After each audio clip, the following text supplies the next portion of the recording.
In this video, we're going to install a level access wet room with a 300mm linear drain.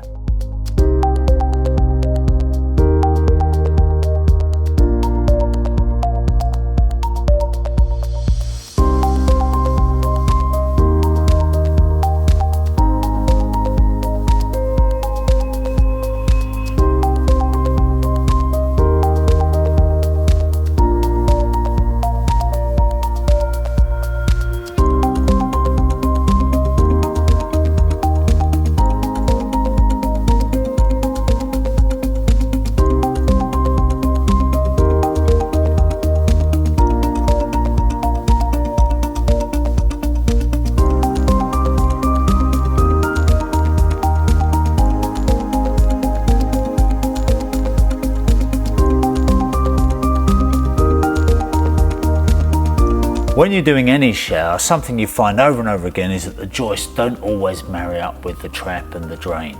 And in the case of a shower tray, sometimes your goose is cooked. You can't do much. And I've seen loads of examples where people have notched joists way beyond their safe limit. You don't have to do that with this system. What you can do is pull the former out slightly from the wall and put a fillet in along the edge. So long as we get a slight fall on that to continue it down, it doesn't matter. Even if we had to pull it out 150mm, we could do that. So it's really versatile.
Now when it comes to fitting the trap, the thing that I really like about this system, and the reason I'm sort of drawn to this company if you like, is the way that they look after the plumber, because all too often you're the guy who's got to do the running around looking for adapters and things, but with this one you get everything in the kit.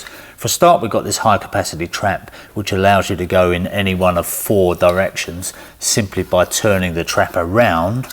So you're always covered there. But if you wanted to go vertically, if you wanted to go straight down, we've got an adapter here which will allow us to go straight down. There's also an adapter here that will automatically give you a 4-degree fall on that. This outlet's got a 4-degree fall already on it, so you don't need to use that. And whichever outlet you don't use, you can seal up, plug off with the cap that's supplied. That's solvent weld. Everything's solvent weld here because you don't have to worry about mechanical connections hidden beneath the floor. Solvent weld it up and you can be sure that it's leak free. And the other thing is that if you're reducing that down to a 40mm waste, you've got a reducer here.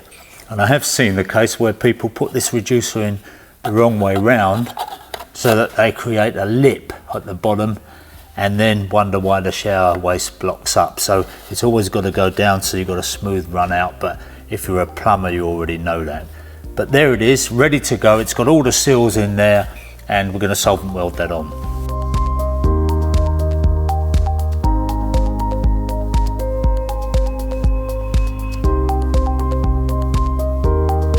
So this is the side we're not going to use, so I'm going to blank this off. Don't forget, you've always got to use a solvent cleaner before you use a solvent weld. Make sure everything's spotless. So on this side we're going to use the adapter, which will give us that fall, and it's marked on there to show you where the top is.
I always like to place a couple of weights on the shower tray to maintain contact with the adhesive while it's curing. So now the tray is actually bedded in nice and secure, and it's time to secure the trap. And the trap itself has a very positive placement. You can feel it just sort of click into place there, and then we put the screws in. But the great thing is here, the polymer cement goes right to the edge. We're not talking about a membrane that you've got to dress into the trap. The polymer cement is the seal right to the edge, and that's within the trap area, so there's no chance of that leaking around the edge. It's all there, and even the screws themselves are within the trap area, so again, no leaks around the screws. It means that when you tile this in, you can be 100% sure that there's no leaks. So now we've got this 30mm thick tray in place, you'll notice that it's actually sitting 10mm above the surrounding floor area. Now what some people do is put plywood all the way around that to bring up that level, but a far better way of doing it is to use this insulated waterproof board, which is actually made up of exactly the same material as the tray, and that way we create this perfect transition from the wet area through to the rest of the bathroom or shower room. So the procedure is exactly the same as it was with the tray. We're going to prime the area, and then we're going to use the quick setting non-shrink adhesive around the edge to bed the boards on.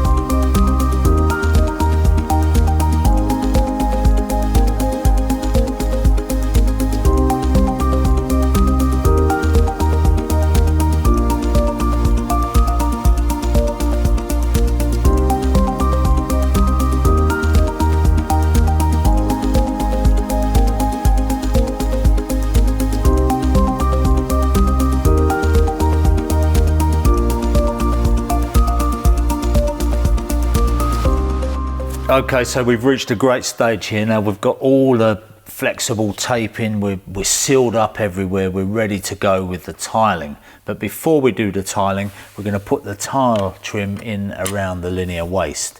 The great thing about this system is that You're not relying on a membrane or any kind of ad hoc seal around there.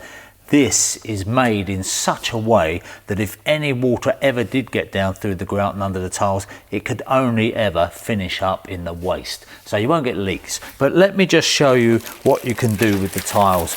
You can use a mosaic, which a lot of people do, and that's a good simple way of doing it, because the mosaics follow the natural fall of the tray. So you don't have to worry, you just tile that as a standard tiling job. There's a slightly larger tile here, which again still allows you to do the same thing. In fact, any tile up to 100 millimeters, you can do that. You can just let it follow the fall of the tray. If, however, as is quite popular, you want to use a larger tile like this, then the tiling guide that's here will show you that you have to follow the fall lines of the tray, in other words, cutting it towards the edges so that you form those fall lines. It's not difficult to do.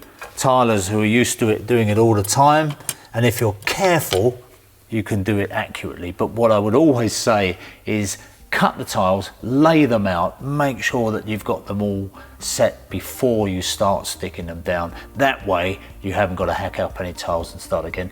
You make absolutely sure you've got it, the fall lines are right. When it comes to the abutment on the wall, by the way, it doesn't really much matter with this flexible tape whether you tiled the wall first and the floor last, but most people would do the floor first and bring the wall tile down on top of it, just to save having that cut edge. So for this, I'm going to use these large format tiles, give myself a bit of a challenge because I really like the look of them, and I've bought some tile trim to go around the edge, the right thickness for the tile, and this is cut accurately to the exact size of the guide there. You don't have to worry about miters, you can butt it up, it looks fine. And I'll begin by sticking that down in place. And you know what, it's always the way in this game that all that preparation, all that hard work and attention to detail never actually gets seen by the customer. And the bit that they get really excited about is these linear drain covers. This one you could put an inset of the tile to match the tiling. This is a stainless steel one, and there's even a glass one.